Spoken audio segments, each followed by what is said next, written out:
નમસ્કાર મિત્રો, સ્વાગત કરું છું આપ સર્વ કોઈ મિત્રોનું ગવર્મેન્ટ જોબ ઇન્ફોના યુટ્યુબ પ્લેટફોર્મ પર। આજના વિડીયોમાં આપણે ચર્ચા કરીશું ગુજરાત સરકાર શ્રીની ખેડૂત વિષયની એવી અગત્યની યોજના વિશે કે જે યોજનાનું નામ છે લણણીના સાધનો માટે સહાય યોજના।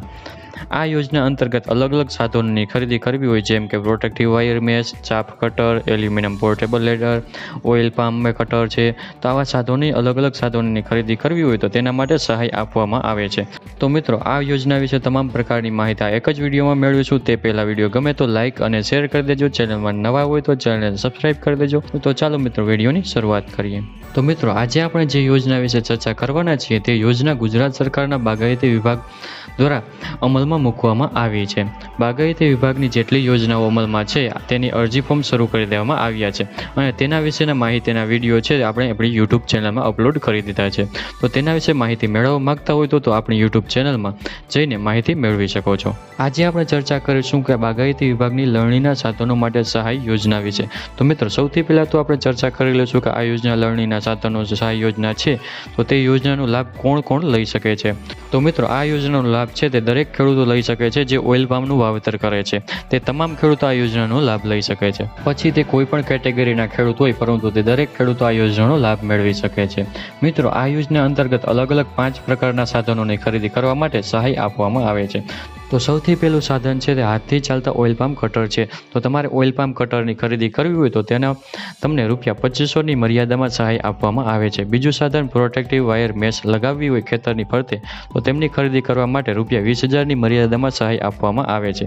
ત્રીજું સાધન મોટરાઇઝ ચીઝની તેમની ખરીદી કરવી હોય તો તમને 15000ની મર્યાદામાં સહાય આપવામાં આવે છે। ચોથું સાધન છે એલ્યુમિનિયમ પોર્ટર લેડર વોલ્વની ખરીદી કરવી હોય તો તેમની તમને 5000ની મર્યાદામાં સહાય આપવામાં આવે છે। અને પાંચમું સાધન ચાપ કટરની ખરીદી કરવી હોય તો તેના માટે ₹50000ની મર્યાદામાં સહાય આપવામાં આવે છે।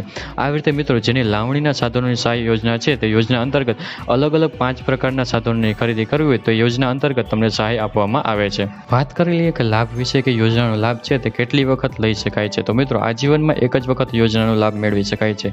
એક વખત લાભ મેળવી લીધા પછી બીજી વાર લાભ મળવાપાત્ર રહેતો નથી।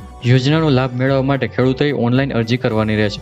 ઓનલાઈન અરજી આઈ ખેડૂતનું વેબસાઇટ છે iKhedoot.gujarat.gov.in પર જઈને ઓનલાઈન અરજી ફોર્મ ભરવાનું રહેશે। ઓનલાઈન અરજી ફોર્મ 12 માર્ચ 2024થી શરૂ કરી દેવામાં આવ્યા છે। 12 માર્ચ 2024થી લઈને 11 મે 2024 સુધીમાં તમારે ઓનલાઈન અરજી કરી દેવાની રહેશે। મિત્રો, તમે ઓનલાઈન અરજી કરો છો તેમની પ્રિન્ટ કાઢી લેવાની રહેશે અને તેની સાથે કયા કયા ડોક્યુમેન્ટ જોડવાના રહેશે તેના વિશે ચર્ચા કરીએ તો મિત્રો, ખેડૂત અનુસૂચિત જાતિ અને અનુસૂચિત જનજાતિ કેટેગરીનો ખેડૂત હોય તો તેમને સક્ષમ અધિકારી દ્વારા આપવામાં આવેલું જાતિનો દાખલો છે તેમની નકલ સાથે જોડવાની રહેશે। ખેડૂત વિકલાંગ હોય તેવા સંજોગોમાં સક્ષમ અધિકારી દ્વારા આપવામાં આવેલું દિવ્યાંગતાનું પ્રમાણપત્ર છે તેમની નકલ સાથે જોડવાની રહેશે। જમીનના 7/12/8 ની નકલ સાથે જોડવાની રહેશે। આધાર કાર્ડની નકલ સાથે જોડવાની રહેશે। બેંક ખાતાના પાસબુકની પ્રથમ પાનાની નકલ અથવા તો રદ કરેલ ચેકની નકલ સાથે જોડવાની રહેશે। તે સિવાય જો ખેડૂત સંયુક્ત ખાતેદાર હોય તો તેવા સંજોગોમાં અન્ય ખેડૂતોનું સંમતિપત્ર છે તેમની નકલ છે તે પણ સાથે જોડવાની રહેશે। તો મિત્રો, અરજી ફોર્મની પ્રિન્ટ કાઢી આટલા ડોક્યુમેન્ટ સાથે જોડવાના રહેશે અને તમારા જિલ્લામાં આવેલી બાગાયતી વિભાગની કચેરી છે ત્યાં અરજી ફોર્મ જમા કરાવવાનું રહેશે। તો આવી રીતે મિત્રો, ગુજરાત સરકારના બાગાયતી વિભાગ દ્વારા ખેડૂતો માટે એક અગત્યની યોજના કહી શકાય અમલમાં મૂકવામાં આવી છે જેમાં લણણીના સાધનો ખરીદી કરવી હોય તેના પર સહાય આપવામાં આવે છે। તો આશા રાખું છું કે વિડીયો પસંદ આવ્યો હશે। વિડીયો પસંદ આવ્યો હોય તો લાઇક અને શેર કરી દેજો, ચેનલમાં નવા હોય તો ચેનલને સબસ્ક્રાઈબ કરી દેજો। ફરી મળીશું નવા વિડીયો સાથે, નવા ટોપિક સાથે। ત્યાં સુધી મિત્રો, જય હિન્દ, જય ભારત।